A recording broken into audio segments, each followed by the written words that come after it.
গরম গরম ধোয়া ওঠা নেহারির সঙ্গে প্রথমে একটু লেবু চিপে নিলাম। লেবু নিয়ে এখন আমি খাবারটা স্টার্ট করব। এই যে বিশাল বড় একটা নেহারি, তারপর রুটি নিয়ে রুটির সঙ্গে ঝোলটা ভিজিয়ে খেতে খুবই ভালো লাগে।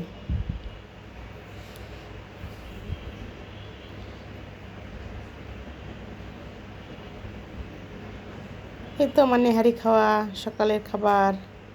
শশা নিয়ে খেতেছি।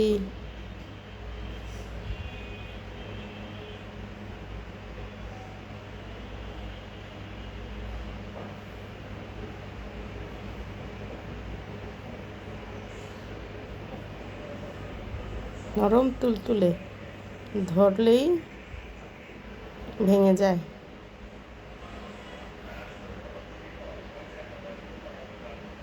টাটা।